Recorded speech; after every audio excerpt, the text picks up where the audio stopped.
Hey guys, Chet Womack here from FreeDogClass.com, wanting to talk to you guys today about a topic that I think will be of interest to a lot of people. A lot of people ask me this question, and they ask me, what do I do, Chet, if my dog chases my cat? How can I stop my dog from doing it? And there's two different ways, and I want to talk about one first, and then I'll jump to the other one. But what the two ways are either taking a training approach, where you actually train the dog to leave alone high value items according to the dog's mind, and the other way is by actually conditioning the dog. So an example of what of conditioning would be that I think is taught a lot and is a good example is how they condition an elephant to not pull its stake out of the ground. So I know this, bear with me for a sec and I'll explain what this is. But if they take a baby elephant, trainers do, and they tie a rope around its neck and they stake it into the ground.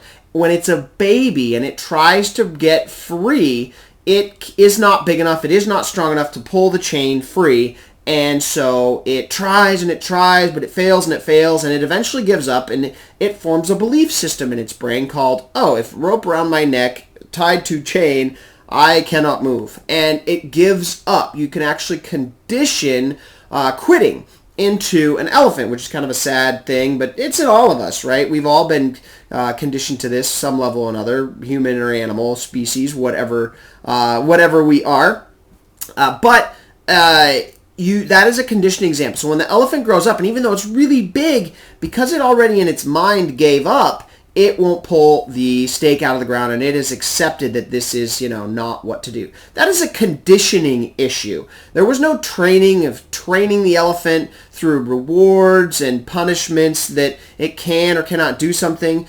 There was no learning involved of how to resist urges to leave or how to go back. There was no training of conceptual stuff going on with the elephant. It was all conditioning. And so I want to bring that as a thing that a lot of people don't talk about in a more positive light, about how we can condition dogs to not chase cats. Now, before I get started with this, I'm not going to be talking about teaching a great leave it. If you would like to learn how to teach a great leave it, we do talk about stuff like that on my weekly webinar, which is you could sign up for free at freedogclass.com to join my next class, where we talk about using rewards and motivators to get dogs to do what we want to do, like doing leave its. But that's not what this video is about. This video is about doing the conditioning aspect. So I just want to give you a place to go if you're wanting to teach a good, strong leave it. But let's dive into this conditioning issue. So what conditioning is, and the best example of conditioning is, for example, when you go and you see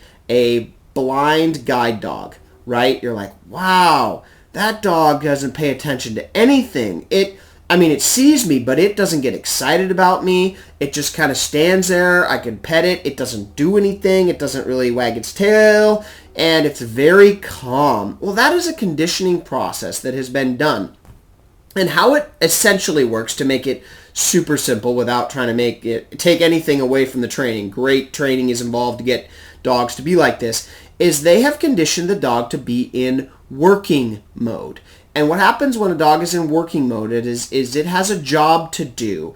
And when a dog has a job to do, and you know how to teach a dog to do a job while it's out in the world, it is less reactive to other things around it. So it's conditioned to look to its owner, or blind guide dogs. I'm no expert in training the seeing eye dogs specifically. I know how to do obedience stuff, but that's another area of mine that I don't focus on. But what I do know about it is that it's all conditioning. The dog has a job to do, and it's supposed to be helping its owner. So what happens when it's being trained is it is trained to see these things happening in environment as cues to go into obedience mode. So owner steps in front of moving car, the dog has been trained that is a cue to step in front of its owner and block the path.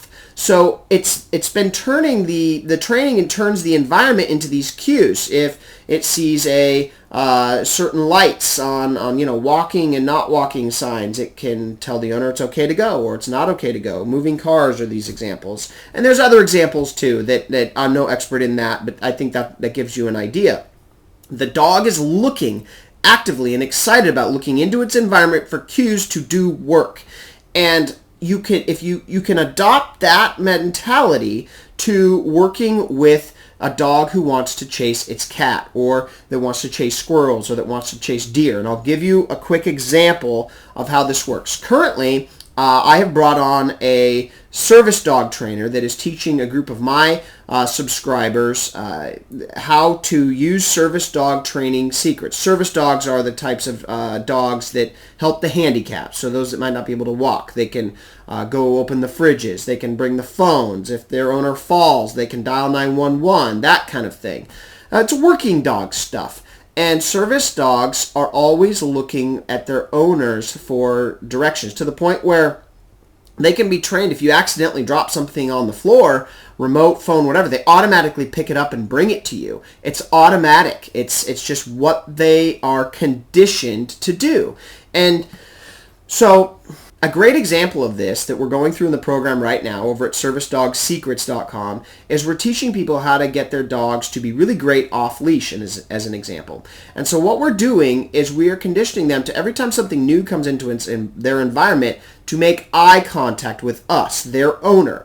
And we start off very simply with not a lot of distractions. We show people how to build more and more distractions until the point where if you're like on a state park trail and a four-wheeler ATV comes rearing up the trail, it's loud, it's noisy, coming right at your dog immediately will see, oh, something new in my environment. My job is to go stand in heel position next to my owner and look them in the eye until this thing goes by. And you don't have to give a cue.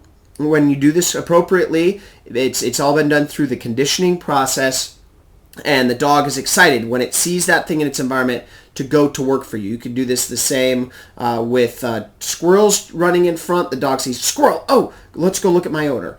Those sorts of things. And so you can build these conditions to help keep your dog from chasing your cat by giving them jobs to do, by teaching them that they have certain things to do when the cat is in their presence.